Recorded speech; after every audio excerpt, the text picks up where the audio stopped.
Hello, ఇప్పుడు tasty tomato పచ్చడి ఇడ్లీకి ప్రిపేర్ చేస్తున్నాను.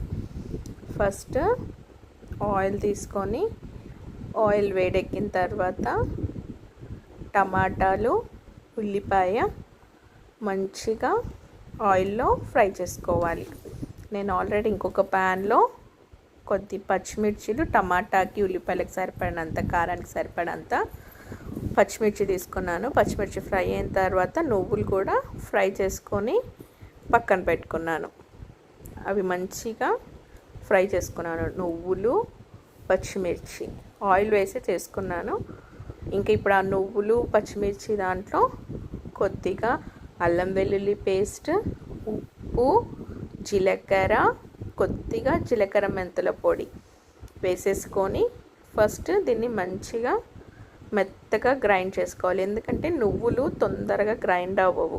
అందుకని ఫస్ట్ ఈ మిక్చర్ని మంచిగా మనము మెత్తగా గ్రైండ్ చేసేసుకొని పెట్టుకోవాలి.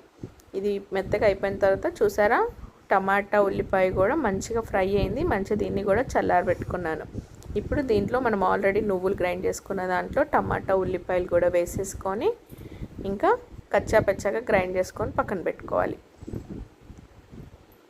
బాగా మెత్తగా చేసుకున్నా కానీ టేస్ట్ ఉండదు. కచ్చాపచ్చగా గ్రైండ్ చేసుకోవాలి. ఇప్పుడు దీనిలోకి పోపు వేసుకుంటున్నాము. ఆయిల్ తీసుకొని ఆయిల్ వేడెక్కిన తర్వాత ఆవాలు, జీలకర్ర, ఎండుమిర్చి, కరివేపాకు వేసుకుంటున్నాను. ఇవి మంచిగా ఫ్రై అయిన తర్వాత కొద్దిగా ఇంగువ, పసుపు కూడా వేసుకున్నాను. అంతే, ఇంకా అవి మంచిగా తాలింపు అయిన తర్వాత ఇప్పుడు ఆల్రెడీ మనం గ్రైండ్ చేసుకొని పక్కన పెట్టుకున్న టమాటో, ఉల్లిపాయ, నువ్వులు, పచ్చిమిర్చి పేస్ట్ ఇలా వేసేసుకోవాలి మనం గ్రైండ్ చేసుకున్న పేస్ట్ని. అంతే, యమ్మీ టమాటా పచ్చడి is ready.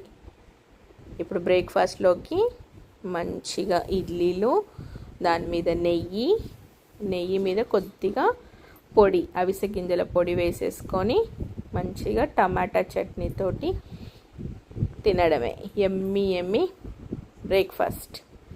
Super combination. Idli, ghee, tomato chutney, అవిసె గింజల పొడి.